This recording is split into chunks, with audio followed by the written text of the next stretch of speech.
Chapter 2. Today, this morning, this very second. Michelle, Pietro called from the kitchen doorway. Michelle. Yes? May I come in? Yes. Michelle. Pietro blinked. After walking for half an hour with the sun in his eyes, he found it difficult to see in the dark kitchen. Michelle, do you know what day this is? Yes. But you forgot about it last night. I did too. The men coming and all the excitement, neither of us thought about it. But now it is here, Michelle. The day we've been waiting for. Really? Here? Isn't it wonderful? Pietro, I can't go. Can't go, Michelle. Are you ill? No, I'm not ill. Then why? Pietro listened. These men who came last night, you saw them. You know what kind of people they are. They're rich, and they're used to a great deal of service. If they don't get it, if everything isn't perfect, they don't stay. They're coming now when we have no other guests. It's a great blessing. Signor Petito would give his right arm to have them at his inn. And you know, Signor Petito, he will do anything he can do to get them away from us. I have to stay here, Pietro. There is so much to do. Already, and it's only 8 o'clock, and they have called me 6 times. Lord Derby rang his bell for 5 minutes, and when I finally got there, he wanted to tell me that he was not to be disturbed. He sleeps late, he told me, and disturbances annoy him. I wanted to ask him if he had been ringing the bell in his sleep, but I didn't. Monsieur Jacques got up at 5 o'clock for a walk and wanted his breakfast immediately. Now there's lunch to fix and food to buy for dinner and the rooms to clean. I can't go, Pietro. I can't. Pietro sat as if he was turned to stone. Michelle was not sure he had heard a thing he said. Pietro, yes? You see, don't you? You see, I cannot go. Suddenly, he jumped up to his feet. It's not fair. It's not fair of parents to keep you here. They know how much this means to you. They should let you go. No matter what happens, they should let you go. Michelle shook his head. You don't understand, Pietro. They want me to go. My father had tears in his eyes when he talked to me this morning. But these men, if they had been sent from heaven, they could not have been more welcome. If they stay 2 weeks, we can paint the inn. 4 weeks, and we can repair the patio. 6 weeks. If we could keep them for 6 weeks, my father says he could put some money away in the chest. Money in the chest, Pietro? Do you know what that means? When my grandfather lived there was money in the chest, but not since then. My father and mother have worked hard all their lives, but always there was never quite enough. For food, for clothing, to keep the inn, never quite enough. To have enough and a bit left over. Don't you see, Pietro, how wonderful this would be? Pietro's eyes flashed. Why did they have to come this week? They could have come last week or next week or a year ago or 2 years ago for now. Why did they have to come on November the 1st, 1826?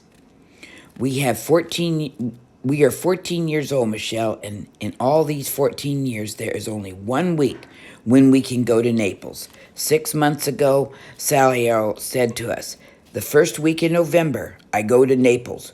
Would you like to go with me? Would we like to go with him?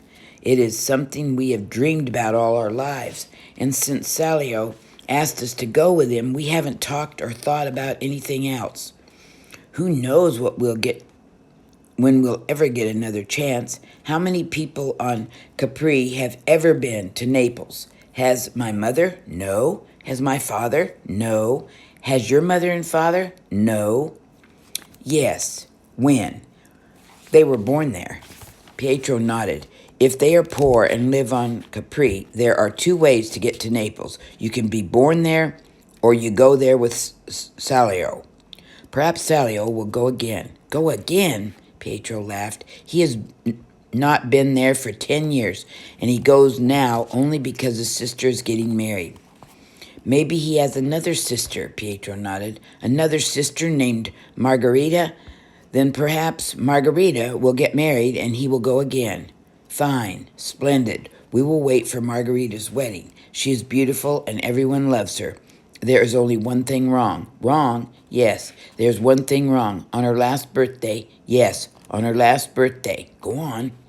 On her last birthday, my dear Michelle, Margarita was 4 years old. A bell began to ring upstairs, and Michel jumped to his feet. Goodbye, Pietro, he smiled. Have a good time. Good enough for both of us. He climbed a few steps and then looked down. When you come back, you'll tell me all about it, every minute. And, Michel, Pietro looked up at him. Michel, I'm not going. You don't think I'd go without you, do you? It was Michel's turn to stare. Pietro, you can't mean it. It's the most stupid, ridiculous, impossible. The bell was ringing louder, and Michel took another step. Pietro, I can't argue now. I have to go. But you can't mean it. You can't. You have to go. Don't you see how I'd feel? Michel, I'm not going. What fun would it be? We planned to go to Naples together, and when we go, we'll go together, the way we planned. The bell was being rung with both hands now. It clamored and clamored. Pietro, please, you have to go. The bell had been thrown to the floor. It fell with a heavy thud and a small, whimpering tingle. Michel gave Pietro one last desperate look and disappeared up the stairs. Pietro! Pietro swung around and saw Monsieur Jacques standing behind him. Yes? Where do you have to go, Pietro? Michel seemed very insistent. Nowhere, Monsieur Jacques smiled. That's a strange place to send a friend. Are you sure it doesn't have another name? Pietro shrugged. Some people call it Naples. Naples, Monsieur Jacques looked surprised. Are you going to Naples, Pietro? No, why not? Pietro shrugged his shoulder again. It's a long story. I have to go now, Monsieur Jacques. Wait a minute, Pietro. When are you going to Naples? This morning? With whom?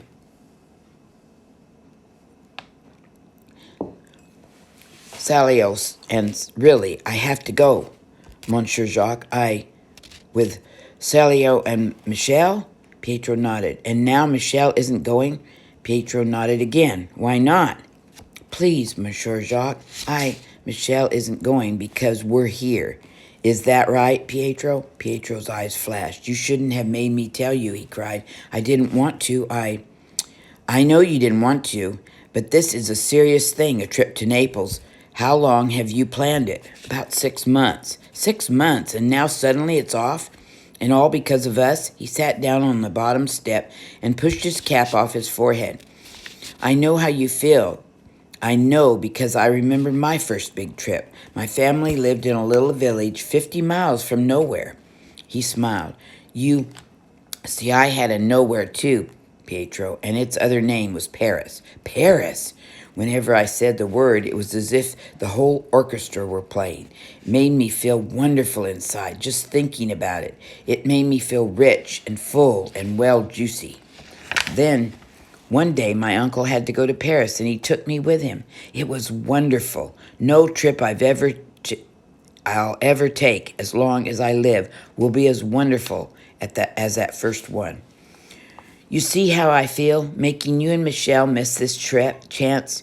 He looked at Pietro and smiled. I don't suppose it would do any good if I offered to wash the dishes for Signora Pango while Michel was away. She'd die before she let you. I could break Lord Derby's arm so he'd stop ringing that bell. Pietro laughed. He'd find a way to ring it with his teeth on his toes. It's no use, Monsieur Jacques. Michel won't go no matter what you do or say, and I won't go without him. Monsieur Jacques looked up at Michel, appeared at the top of the stairs. Michel, you must help me. I have a problem. A problem, monsieur? Yes. Come down. I have a question to ask you. Yes? If you were a man, a rather nice man, let us say a man with a good heart and a man who liked to be happy, and liked to see other people happy, and you had a cause, 2 boys, to miss a trip to Naples, what would you do? Pietro, Michel stared at his friend. Pietro, you didn't tell. I tried not to tell him, Michel, really I did, but he kept asking me questions and putting words in my mouth. He wouldn't let me leave. Don't blame Pietro, Monsieur Jacques patted Michelle's arm. I made him tell me. Really, I did. Anyway, I knew there was something wrong early this morning. A boy's face doesn't grow a foot long overnight without a reason. Now let's see what we can do. Perhaps, the island is called Capri, and this little village is called Capri too. Is that right? Michelle nodded. Are there any other villages on the island? One other, a village called Anacapri. Monsieur Jacques laughed. Someone certainly liked the name of Capri around here. Anacapri, Anna, I believe that in Greek word meaning up or upward. And is Anacapri up from here? Up. Both boys laughed. Up. Would you say that 784 steps was up? 784 steps? Impossible. What does one see when one gets to the top? The village of Anacapri. Is it worth it? Michel shrugged his shoulder. It's all right. Nothing special. Michel shook his head. Too bad. Monsieur Jacques rubbed his forehead. I thought perhaps we could go there today.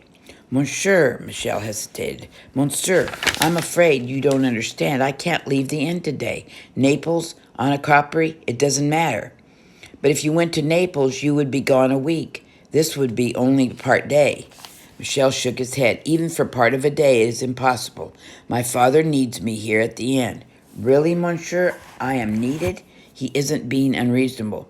He wants to be sure that you and the Lord Derby and Herr Nordstrom are happy and, so I must be happy, must I? Whether I like it or not, I must be happy. Monsieur Jacques rubbed his forehead again. Well, now, let's see. What would make me happy, boys? He put his arm around Michel and Pedro. Boys, I have it. Michel, where's your father? He was in the patio the last time I saw him.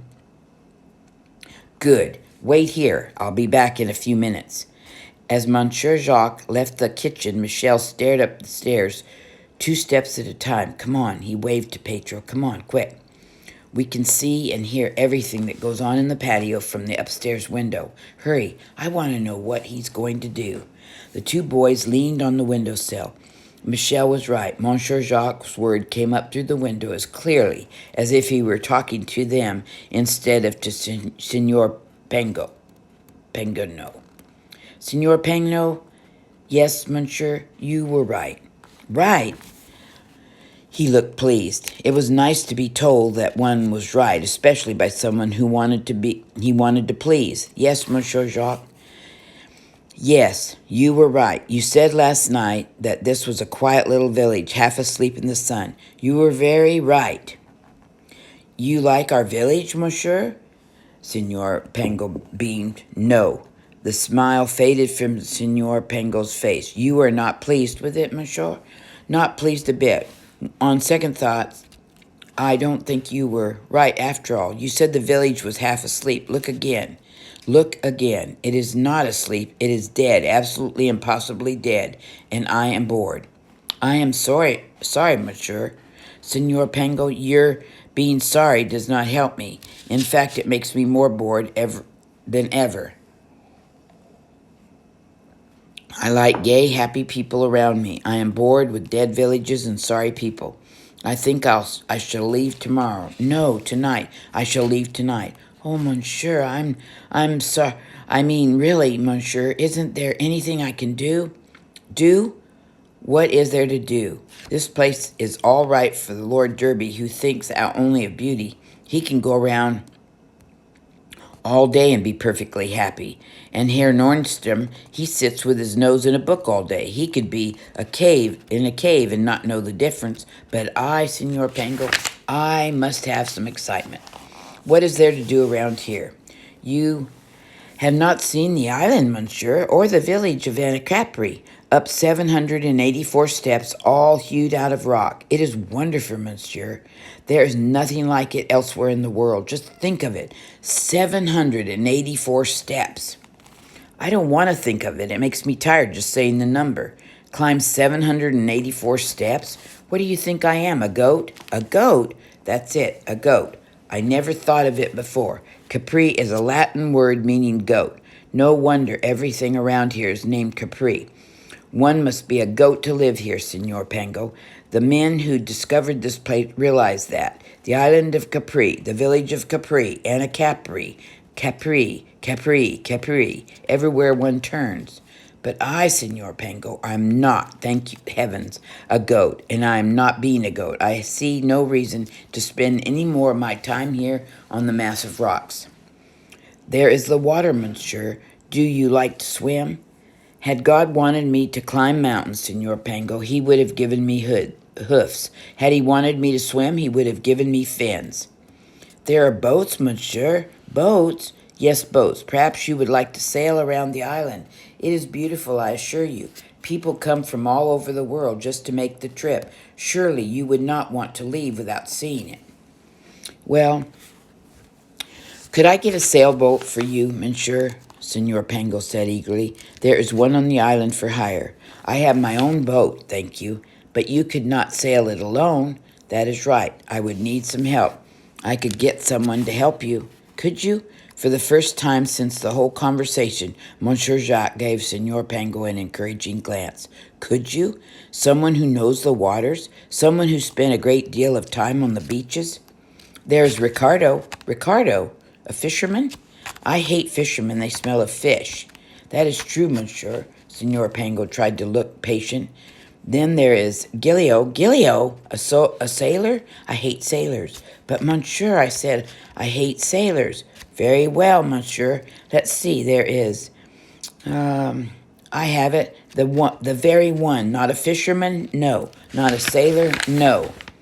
He knows the waters. He lives in them. Monsieur Jacques looked quizzical. Not a fish, not a fish, not a goat, not a goat. Is his name Capri? Signor Pango laughed. No, not Capri. Good. All this place needs is a family by the name of Capri.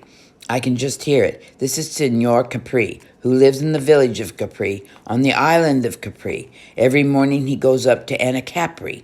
This is his wife, Signora Capri, and his children, Mario Capri and Fernando Capri, and the baby, the joy of their life. They have named it Capriccio Capri. Signor Pango laughed. You do not have to worry, monsieur. This boy, and his name is Michel. Michel? Monsieur Jacques looked surprised. You think he is too young? Signor Pango asked, looking worried. Perhaps. But really, monsieur, I assure you he is not. He knows the waters better than anyone I know. He lives in them, swimming and sailing. There is not a rock or a reef he does not know. Even the ripples mean something to him. He reads them like a book. Really, monsieur? You could not find a better guide on the whole island. Then why didn't you tell me about him at first? Monsieur Jacques looked furious. Why all those fishermen and sailors, Ricardos and Gilios? Well, said Signor Pango hesitantly, you see, Michel, for all his love of the water, is really a very good boy. Very good. He is a great help to his mother and me. A great help, and at times like this, when guests to be taken care of. You do not want him to go with me? Oh, no, monsieur. I did not mean that. I want more than anything else to make you and your friends happy. If taking Michel with you would make you happy, that is all that matters. I still think he might be a little young. Oh, monsieur, I assure you. Perhaps if he had a friend, another boy to go with us, I would feel a little better. Does he have a friend? Yes, monsieur, a very good friend, Pietro. Then I shall take him too. Signor Pango shook his head. That is impossible. Impossible? He has gone to Naples. To Naples? This morning? Early? But I saw a boy with Michel not 5 minutes ago. The donkey boy. Isn't that Pedro? It is impossible. Signor Pango stared towards the kitchen. But it might just be. Michel and Pedro leaned back against the wall and looked at each other. That boat? Michel took a deep breath. Have you seen it, Pietro? It is the most wonderful than anything I've ever seen in all my life. I never dreamed I'd have a chance to sail in it. This is better than going to Naples. Naples will wait for us, and anyone can walk on her streets. But when does a poor boy get a chance to set foot on a boat like that? When, Pietro? Pietro grinned. Why today, Michelle? This very morning, this very second? Stupid, come on. Can't you hear your father calling?